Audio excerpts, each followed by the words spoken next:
Civil service का अगर आपने सिलेबस देखा होगा तो उसमें एक पोर्शन है जो ओवरलैप करता है इकोनॉमिक्स, जनरल साइंस और ज्योग्राफी से।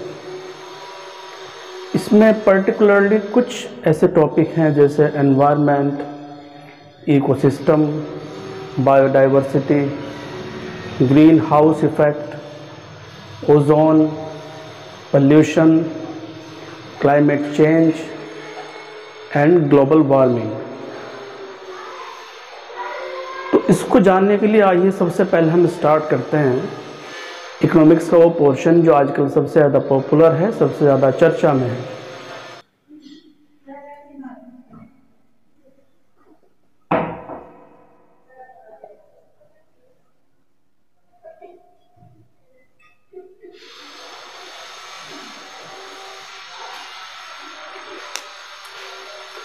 सस्टेनेबल डेवलपमेंट, ये इतना ज़्यादा पॉपुलर क्यों है, आइए समझते हैं इसके बारे में डिटेल में। सस्टेनेबल मीन्स ये होता है कि जो हमारे पास नेचुरल रिसोर्सेज हैं हम उसका यूज़, उसकी माइनिंग इस तरह से करें कि जो हमारा एनवायरनमेंट है उस पर कोई नेगेटिव इफ़ेक्ट ना हो। दूसरा, जो हमारे आने वाली पीढ़ियां हैं, जो जनरेशन है, उसके लिए भी कुछ ना कुछ हम छोड़ के जाएं। ऐसा ना हो कि जो कुछ भी है वो सारा आज ही यूज़ कर लिया जाए या उसको हम सेल आउट कर दें, दूसरे देशों को बेच दें।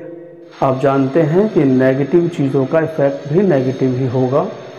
अगर हम आज अपने नेचुरल रिसोर्सेज बचा कर नहीं रख पाए, उनको रिज़र्व नहीं कर पाए, तो आने वाली जनरेशन को प्रॉब्लम होगी। आइए शुरुआत करते हैं इकोसिस्टम से।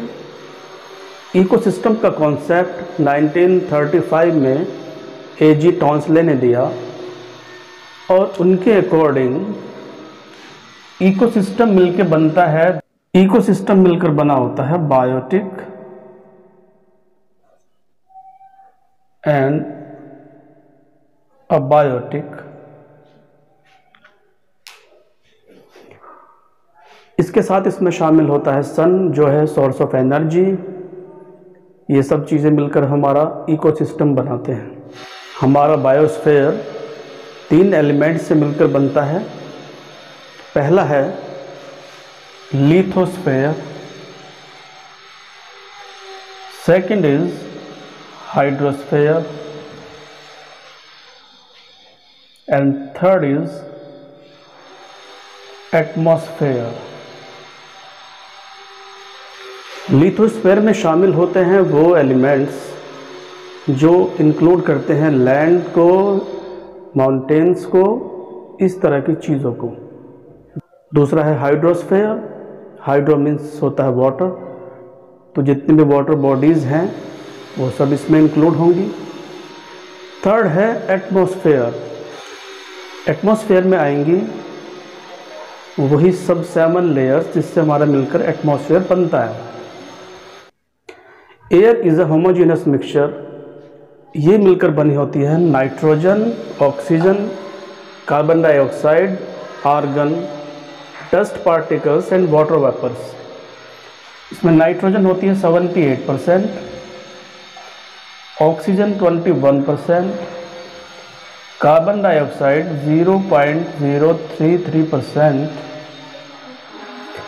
आर्गन का परसेंट है 0.93%। इन मेजर गैसेस के अलावा स्मॉल क्वांटिटीज़ में कुछ नोबल गैसेस भी होती हैं। तो आइए जानते हैं उनके नाम। First is helium, neon, argon, krypton and xenon. इसलिए इन्हें नोबल गैस कहा जाता है। एयर में अगर कुछ गैसेस की क्वांटिटी बढ़ जाती है तो हम उसको कहते हैं pollution.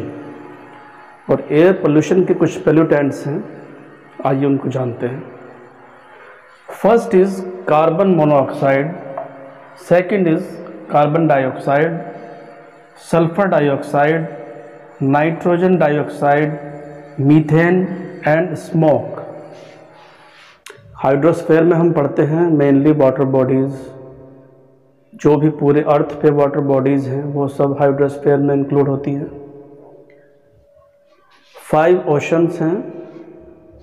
Pacific Ocean, the largest ocean, then Atlantic Ocean, Indian Ocean, Arctic Ocean and Antarctic Ocean. More than 70% of the Earth's surface is hydrosphere.